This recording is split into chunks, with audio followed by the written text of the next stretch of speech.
Hello दोस्तों, मेरा नाम है देवेंद्र सिंह और आपका स्वागत है आपके मेरे चैनल पे। आज की वीडियो बात करें कंज्यूमर्स इक्विलिब्रियम पार्ट 4। अगर आपने इसके 3 पार्ट नहीं देखे तो पहले आपको वो जरूर देखने चाहिए। तो उससे पहले 3 पार्ट देखिए, तब हम इसको स्टार्ट करते हैं। ठीक है, और तभी आपको ये समझ में आएगा। तो पार्ट 4 समझेंगे। सबसे पहले आज की वीडियो में हम बात करेंगे, वो बात करेंगे सबसे पहले ऑर्डिनल यूटिलिटी के बारे में, क्योंकि हमने पहले कार्डिनल यूटिलिटी की बहुत बात करी। अब हम ऑर्डिनल यूटिलिटी की बात करेंगे। ऑर्डिनल यूटिलिटी भाई साहब ये कहता है, पहले इसके नाम समझ लेते हैं अलग अलग क्या है। Indifference curve, Hicksian analysis. ये अप्रोच ये कहती है कि ये सबसे पहले अप्रोच गिनी किसने है, ये दी है जे.आर. हिक्स और R.G.D. एलन। इसको पॉपुलरली हिक्स और एलन अप्रोच बोलते हैं। ये क्या कहता है कि हम यूटिलिटी को मेजर ही नहीं कर सकते। आप क्यों बातें कर रहे हो भाई, यूटिलिटी को मेजर कर सकते हैं, कर सकते हैं, कर सकते हैं? भाई कर ही नहीं सकते हम। और ये सिंपल सी अप्रोच ये कहता है, क्योंकि उनको पता है कि भाई यूटिलिटी हम नहीं बता सकते कि इतने सेटिस्फेक्शन मिला, इतने यूटिल्स का मिला। ये सब अप्रोच बेकार है। वो कह रहा है कि ये इमेजिनरी है, और ये प्रैक्टिकली बात सही भी है, क्योंकि हम ये नहीं कह सकते कि यूटिलिटी कितनी मिली। ये बताना सही नहीं है, क्योंकि ये कुछ भी हो सकता है। भाई मुझे कैसे पता चलेगा? हाँ, ज्यादा मिली कम मिली ये बता सकता हूँ, कि बहुत मजा आया कि कम मजा आया ये बता सकता हूँ। ये नहीं बता सकता कि भाई यूटिलिटी इतनी मिली ना। तो ये कह रहा है कि according to them consumer can rank various combination of goods services in order of his preferences. वो अपने प्रेफरेंस के हिसाब से मार्क रैंक कर सकता है कि अलग अलग गुड्स जो मैंने खरीदे उसमें से यार ये पसंद ज्यादा आया, ये पसंद आया। ऐसे ऐसे रैंक करवा सकता है वो। उसको फर्स्ट रैंक दे देगा कि हाँ यार, मैंने अगर मान लेते हैं कि मैंने A B C D E, ये मैंने 5 गुड्स खरीदे, उसमें से सबसे पहले रैंक मैं दूंगा इसको। यार ए मुझे बहुत बड़े लगा, दूसरे नंबर पर रखूंगा बी को। बी उससे बड़े लगा, बी थोड़ा कम बड़े लगा ए से, सी उससे भी कम लगा, डी उससे भी कम लगा, पांचवा पे बी ई रखूंगा। ऐसे अगर मैं बेसा करूंगा उसे बोलेंगे ऑर्डिनल यूटिलिटी अप्रोच। क्या बोलेंगे? Ordinal utility approach. तो बेसिकली यूटिलिटी अप्रोच ही कहता है इसमें कि आप यूटिलिटी को रैंक दे सकते हो, मेजर नहीं कर सकते।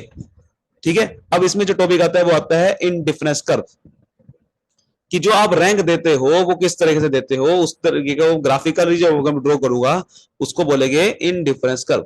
तो इंडिफरेंस कर्व का मतलब होता है कि ग्राफिकल रिप्रेजेंटेशन, ग्राफिकल रिप्रेजेंटेशन करना किसकी, ग्राफिकल रिप्रेजेंटेशन करना किसकी, दो कॉम्बिनेशन ऑफ टू गुड्स। कम से कम अगर आपके कोई एक बंदा 2 गुड्स खरीद रहा है तो उसको वो कैसे ग्राफिकली उसको हम रिप्रेजेंट करें, वो हम समझेंगे इसके थ्रू। कि अगर कोई बंदा 2 गुड्स खरीदा है तो उसको ग्राफिकली हम कैसे ड्रॉ करते हैं, उसको हम समझेंगे इसके थ्रू। तो देखो, अगर कोई बंदा है और वो ग्राफिकली कैसे ड्रॉ करेंगे, मान लेते हैं कि मैं यहाँ पर आइसक्रीम खा रहा हूँ और चॉकलेट खा रहा हूँ। तो कॉम्बिनेशन हम बनाएंगे, combination of ice cream and chocolate. एक तरफ रखूंगा आइसक्रीम को और एक तरफ रखूंगा चॉकलेट को। क्या रखूंगा? क्या रखूंगा? चॉकलेट को। ठीक है, तो एक तरफ होगा आइसक्रीम, एक तरफ होगा चॉकलेट। मान लेते हैं कि मैं यहाँ पर कॉम्बिनेशन का नाम दूंगा। देखो, मान लेते हैं कि मैं आइसक्रीम सिर्फ 1 खाता हूँ, चॉकलेट 15 खाता हूँ। ये मेरा पहला कॉम्बिनेशन है, इसको मैंने नाम दे दिया पी। मतलब कि अगर मैं चॉकलेट 15 खाता हूँ तो सिर्फ आइसक्रीम 1 ही खाता हूँ। मुझे चॉकलेट ज्यादा पसंद है फिलहाल स्टार्टिंग में। आप इसको आइसक्रीम को भी ले सकते हो कि ज्यादा पसंद है, आप आइसक्रीम को 15 मान लो। 15 मानना जरूरी है नहीं भाई साहब, ये मैं सिर्फ एग्जांपल ड्रॉ करके दिखाना है आपको। यहां पर क्या करना है, ये शेड्यूल है। हम एक्सप्लेनेशन कर रहे हैं इंडिफरेंस कर्व की with the help of schedule. ये शेड्यूल बोलते हैं, जो टेबुलर प्रेजेंटेशन आपके सामने करके दिखा रहा हूं मैं, ये शेड्यूल होता है। ठीक है, और फिर हम डायग्राम बनाएंगे ना, वो क्या है, वो ग्राफ होता है। ये एग्जाम्पल्स के थ्रू, इलस्ट्रेशन कहते हैं, ये ड्रॉ करके दिखानी है। इसमें कोई फिक्स नहीं है कि मैं इतने चॉकलेट 15 ही खा रहा हूं, नहीं मेरे भाई। इसको जैसे मर्जी ले सकते हो आप 15 लो, 20 लो, आपकी मर्जी है, लेकिन लेना किस तरह से वो ध्यान समझ लो आप। लेना सही तरीके से है। यहाँ पर मैंने 1 ले लिया, आप चाहे 2 लो, 5 लो, वो आपकी मर्जी है, लेकिन मैं यहाँ पर इसलिए ले रहा हूँ, अभी आपको बाद में बात समझ में आएगी, क्योंकि मैं इसका ग्राफ ड्रॉ करूंगा। वो ग्राफ ड्रॉ करने के लिए नीचे 1 2 3 ही लूंगा तो ज्यादा बड़े रहेगा, इसलिए मैं आइसक्रीम को 1 2 3 ले रहा हूँ। आप चाहे 5-10 लो, आपकी मर्जी है वो फिलहाल, ठीक है। तो चॉकलेट मैंने 15 खा रहा हूं, आइसक्रीम 1 खा रहा हूं। अगर मुझे आइसक्रीम 2 खानी है तो मुझे चॉकलेट का कंजम्पशन गिराना पड़ेगा। अगर मुझे आइसक्रीम 2 खानी है तो मुझे चॉकलेट का कंजम्पशन गिराना पड़ेगा। अब कितना गिराना पड़ेगा वो आपकी मर्जी है। जैसे कि मैं यहां गिरा रहा हूं 10, मतलब मैंने 5 से गिरा दिया। क्यों गिराना पड़ रहा है? क्योंकि भाई मेरे पास जैसी ही मैं, क्योंकि मैं अगर 2 गुड्स खरीदता हूं तो 2 गुड्स के बीच में मुझे रैंकिंग देनी होती है। अगर मुझे आइसक्रीम पसंद आ गई है, मैं आइसक्रीम 2 खाना चाह रहा हूं, तो मुझे चॉकलेट फिर गिराना पड़ेगा। उसके पीछे कई सारा रीजन है। क्या रीजन है? कि भाई चॉकलेट की कंजम्पशन जो मैं पहले ज्यादा कर रहा था, अब उससे मुझे सेटिस्फेक्शन कम मिल रहा है, इसलिए मैं आइसक्रीम ज्यादा खा रहा हूं। तो चॉकलेट मैं कम खाऊंगा, इसलिए मुझे गिराना पड़ेगा कंजम्पशन। क्योंकि अगर मैं आइसक्रीम ज्यादा खा रहा हूं तो इसका चॉकलेट मुझे पसंद नहीं है। इसे तो बोलते हैं ना इनडिफरेंस। इसका नाम कैसे पड़ा है? इनडिफरेंस। मतलब कंज्यूमर को इनडिफरेंट है। कंज्यूमर इनडिफरेंट है मतलब वो किसी को ऐसा नहीं चाहता कि मुझे चॉकलेट ज्यादा पसंद है या आइसक्रीम ज्यादा पसंद है। वो कंज्यूमर कह रहा है कि मुझे इनडिफरेंट हूं, मैं दोनों खाऊंगा, लेकिन एक खाऊंगा। कभी कभार मुझे एक से ज्यादा मिलेगा, कभी कभार चॉकलेट ज्यादा मिलेगा, लेकिन दोनों खाऊंगा। ऐसा नहीं करना है कि इसको 0 ले लिया, इसको 15 ले लिया, नहीं। अगर 0 ले लिया इसका मतलब चॉकलेट ही आपको पसंद है, आइसक्रीम पसंद ही नहीं है, तो इनडिफरेंट नहीं कहेंगे। आपको लेना दोनों ही है, बट कॉम्बिनेशन आपको बनाने हैं कि कभी कभार आपको आइसक्रीम ज्यादा पसंद है और चॉकलेट नहीं है, लेकिन कभी कभार आपको आइसक्रीम 2 पसंद है, चॉकलेट फिर आपको कम करना पड़ेगा। इसका चॉकलेट पसंद नहीं है तभी तो आइसक्रीम खा रहे हो। ऐसा नहीं करना दोनों ही पसंद है, ठीक है ना, ये नहीं करना। तो इनडिफरेंट कर्व यही कहते हैं, इनडिफरेंस कर्व, कि दोनों ही पसंद नहीं है, दोनों में से कोई भी पसंद नहीं है आपको, दोनों ही ले रहे हो आप गुड्स। तो इसलिए आपको रैंकिंग देनी पड़ेगी। अगर आपको एक खाना है तो दूसरा इसका मतलब पसंद नहीं है, तभी आप दूसरा खा रहे हो। दूसरा खाना एक, अगर आपको दोबारा एक और कंडीशन आते हैं, कॉम्बिनेशन आर, आइसक्रीम 3 खा रहा हूं तो चॉकलेट इसका मतलब पसंद नहीं है, चॉकलेट गिराना पड़ेगा कंजप्शन। तो चॉकलेट कंजप्शन गिराऊंगा, कितना गिराऊंगा फिलहाल होता है, मैं गिराऊंगा यहां पर 6 कर दूंगा, 4 से गिराऊंगा। अब आप सोचो कि 4 से गिरा रहा हो, इसका भी कोई लॉजिक है? बिल्कुल है। अगला कॉम्बिनेशन अगर बनाऊ, इसका 4 खानी पड़े, इसका और गिराऊंगा, इसका गिराऊंगा, इसको 3 कर दूंगा। इसका लॉजिक है। ये गिराना कैसे है यही तो मैं कह रहा हूं। चाहे उसको 20 मानो, 15 मानो, 1000 मानो, आपकी मर्जी, बट गिराना कैसे, समझो बात को। ये 5 माना है। अगली बार जैसे ही मैं चॉकलेट, मतलब जैसे जैसे मैं आइसक्रीम का कंजम्पशन गिराने लग जाऊँ, बढ़ाने लग जाऊंगा, तो होता क्या है कि law of diminishing marginal utility apply हो जाता है। ये मैंने वीडियो बना रखी है, पिछली वीडियो इसके ऊपर, कि जैसे जैसे हम कोई भी कंजम्पशन बढ़ाते हैं किसी चीज का, तो आपकी यूटिलिटी उसकी मिलने वाली गिर जाती है। आइसक्रीम जैसे जैसे मैं खा रहा हूं ज्यादा, तो आइसक्रीम की यूटिलिटी गिरने लग जाएगी और मेरे को चॉकलेट पे शिफ्ट होना पड़ेगा। तो चॉकलेट की गिराऊंगा तो सही, क्योंकि मैं इनडिफरेंस कब बना रहा हूँ। तो एक खाऊंगा तो दूसरा मुझे पसंद नहीं, इसका मतलब इसे बोलते हैं इंडिफरेंस। तो अगर मैं आइसक्रीम बढ़ा रहा हूं तो चॉकलेट गिरानी पड़ेगी, बट गिराऊंगा किस तरीके से? पहले ज्यादा, फिर थोड़ा कम, फिर उससे कम, फिर उससे कम, मतलब एक प्रॉपर तरीके से गिराऊंगा कि, क्योंकि मुझे law of diminishing marginal apply हो जाएगा और मुझे चॉकलेट फिर दोबारा पसंद आने लग जाएगी। और मैं इसका मतलब पहले 5 ही गिरा रहा था, लेकिन अब 4 गिराऊंगा, यानी कि कोई मुझे एक ज्यादा और पसंद आ गई है। क्योंकि जैसे ही मैंने इसका एक और बढ़ाया, इसका मतलब मुझे इसका एक और पसंद आने लग जाएगा, बिकॉज मुझे लॉ ऑफ डीएमयू अप्लाई हो गया है। फिर मैं इसको और गिराऊंगा तो, लेकिन कम ग्रेड से गिरा रहा हूं, 3 करती सिर्फ मैंने, 5 से नहीं गिराया, बिकॉज चॉकलेट मुझे ज्यादा पसंद आने लग गई अब दोबारा से, लॉ ऑफ डीएमयू अप्लाई हो गया। फिर दोबारा एक कॉम्बिनेशन बनाया, इसका 5 बढ़ाऊंगा तो ये 2 से कम हो जाएगा, 1 हो जाएगा ये। फिर एक और कॉम्बिनेशन बनाऊ तो ये 6 करूंगा तो ये -1 से कम होगा, 0 हो जाएगा। फिर एक और कॉम्बिनेशन 7 बनाऊ तो ये -0 से कम हो जाएगा, मतलब 0 हो जाएगा।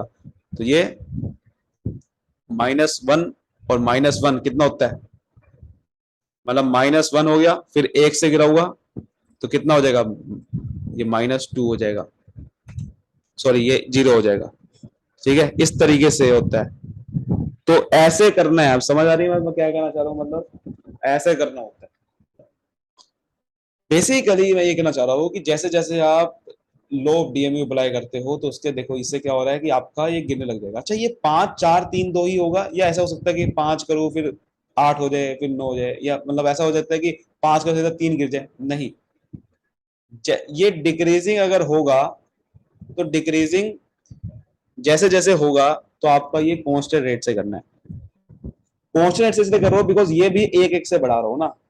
अगर मैं ये 2 2 से बढ़ाता तो यहां पर मैं 2 2 से गिराता। आपको ये समझना है कि जैसे जैसे मैं इसका यूनिट मुझे एक्स्ट्रा चाहिए उतने ही यूनिट इसको दे, उतनी हुई यूनिट मुझे इसकी पसंद आनी चाहिए। जैसे ही मैं इसकी एक खाऊंगा और मेरा सेटिस्फेक्शन गिर जाएगा और एक खाने का सेटिस्फेक्शन इसका बढ़ जाएगा। इसलिए मैं यहाँ पर 1 से सिर्फ गिराया मैंने, क्योंकि एक से एक का सेटिस्फेक्शन इसका चॉकलेट का बढ़ गया।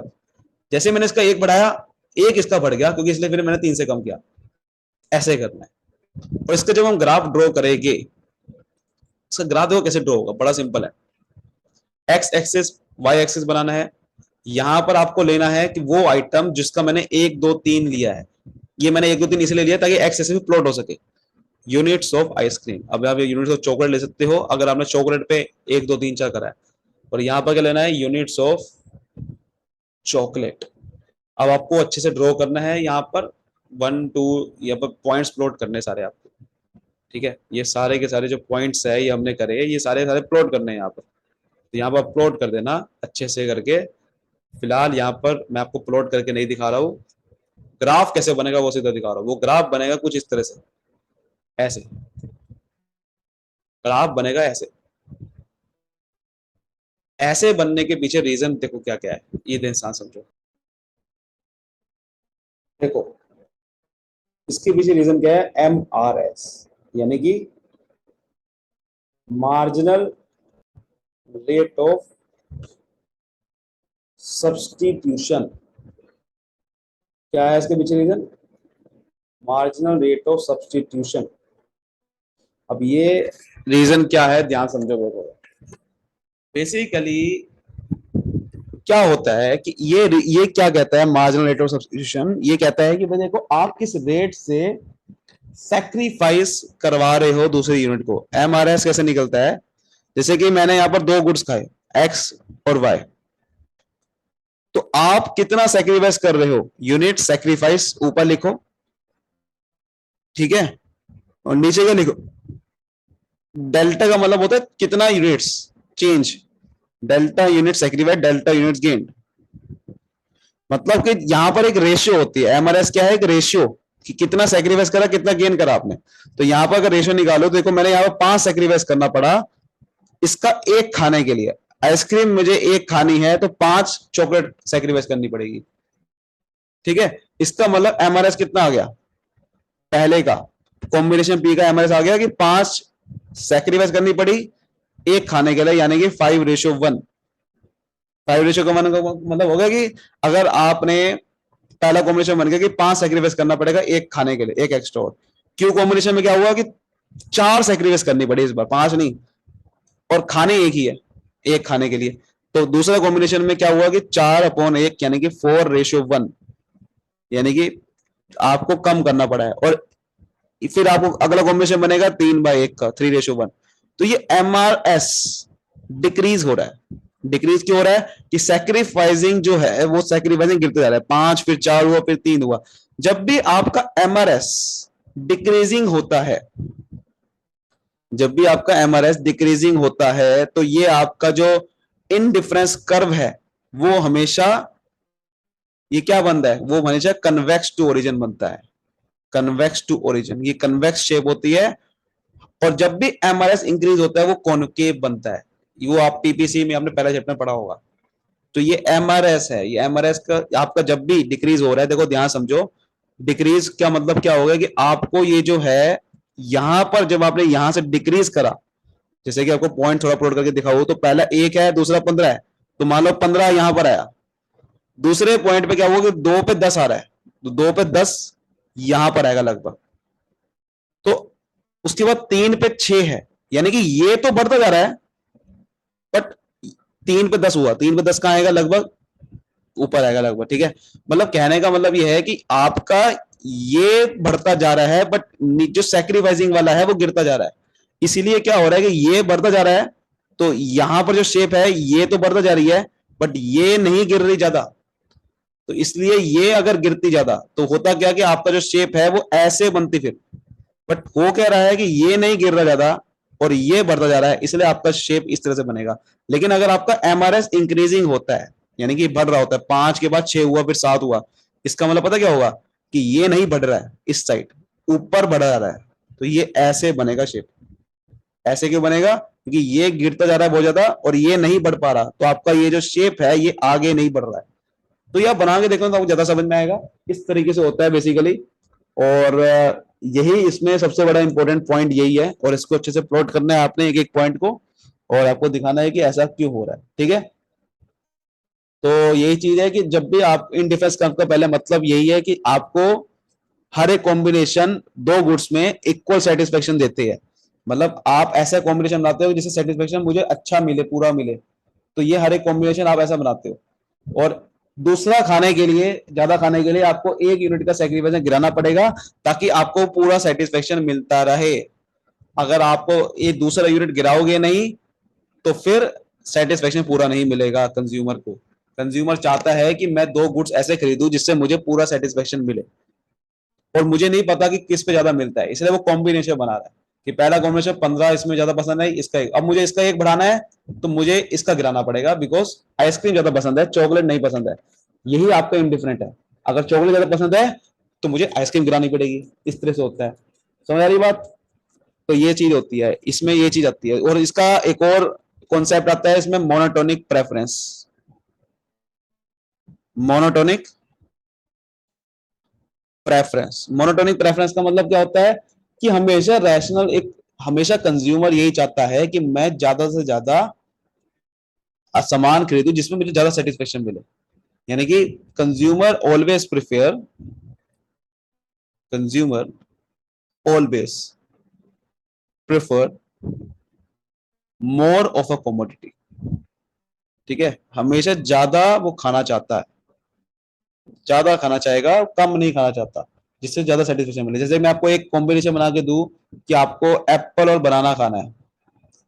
पहला कॉम्बिनेशन ये है कि आपको 10 एप्पल मिलेंगे और 10 बनाना मिलेंगे। दूसरा कॉम्बिनेशन ये है कि 7 एप्पल मिलेंगे, 7 बनाना मिलेंगे। अब मुझे बताओ कि कौन सा ज्यादा खाना चाहोगे आप? हमेशा प्रीफर करोगे ज्यादा वाला, क्योंकि आप खाओगे यार ज्यादा ज्यादा, ये मुझे ज्यादा मिलेगा, ज्यादा बढ़ी रहेगा। हमेशा कोई कंज्यूमर यही चाहता है कि मुझे ज्यादा जो बंडल अगर मिल जाए गुड्स का वो ज्यादा सेटिस्फेक्शन देगा, कम वाला कम देगा। तो इसीलिए कंज्यूमर यही चाहता है। इसकी वजह से क्या करता है वो, हमेशा सेटिस्फेक्शन बढ़ाने के लिए आपको ये चीज करनी पड़ती है। तो हमेशा कंज्यूमर चाहेगा कि मुझे ज्यादा सामान मिले और ज्यादा का सेटिस्फेक्शन मिले। इसी में छोटा सा टॉपिक आता है, एक और आता है, इसको बोलते हैं इनडिफरेंस मैप। इनडिफरेंस मैप का मतलब, मैप में क्या आ जाता है कि फैमिली ऑफ इनडिफरेंस कर्व। मतलब इनडिफरेंस कर्व का पूरा बहुत सारे जब इनडिफरेंस कर्व एक साथ बन जाते हैं उसे मैप बोल देते हैं हम। तो यहां पर क्या है कि जैसे कि एक इनडिफरेंस कर्व बनाया हमने, ये एक बना, एक अगर बना तो ठीक है, इसको हमने बना दिया। फिर दूसरा अगर इसके अंदर बना दिया एक और, ठीक है, फिर तीसरा बना दिया, चौथा बना दिया, आईसी, अपने नाम दे दिया, IC1, IC2, IC3। अब ये बना के लिए, ये बनाने का पर्पज ये है इसका शो करने के लिए कि भाई देखो, जो आईसी जितना ज्यादा ऊपर बनेगा वो आपको ज्यादा सेटिस्फेक्शन दे रहा है। बिकॉज हम क्या मांग चल रहे हैं, मोनोटोनिक प्रेफरेंस, कि जो आपका बंडल ऑफ ज्यादा गुड्स है, जैसे कि यहां पर अगर कोई पॉइंट आ रहा है, मान लो यहां पर आ रहा है कि ये 15 यूनिट खरीद रहा है और इधर मान लेते हैं कि 2 यूनिट खरीद रहा है। ये कॉम्बिनेशन क्या आ रहा है कि 15 एप्पल 2 बनाना। लेकिन जब मैं मान लेते हैं कि ये कोई पॉइंट आ रहा है IC2 पे, तो ये हमेशा ज्यादा यूनिट खरीदोगे आप, कि यहाँ पर आप 20 यूनिट खरीद रहे होगे और यहाँ की 3 खरीदोगे, यानी कि ये क्या बन रहा है, 20 एप्पल 3 बनाना। तो आप देख सकते हो कि यहां पर कॉम्बिनेशन ज्यादा मिल रहा है। तो जो मॉनिटरिंग प्रेफरेंस कहता है वो ये कहता है कि अगर आपका in difference curve, monitoring preference की वजह से क्या हुआ कि इन डिफरेंस कर्व जो ज्यादा ऊपर बनता है, इसका मतलब वो हाइयर लेवल ऑफ सेटिस्फेक्शन दे रहा है, और नीचे वाला लोअर लेवल ऑफ सेटिस्फेक्शन दे रहा है। बात समझ में आ रही है? तो यही था आज की वीडियो के लिए। बाकी हम अगली वीडियो में बात करेंगे इसके ऊपर, इन डिफरेंस कर्व का जो छोटा सा टॉपिक बचा है, फिर इसकी प्रॉपर्टी सीखेंगे, फिर बजट लाइन, बजट सेट और कंज्यूमर इक्विटी बनाना सीखेंगे। तब तक के लिए मिलते हैं अगली वीडियो, तब तक bye bye, thank you so much.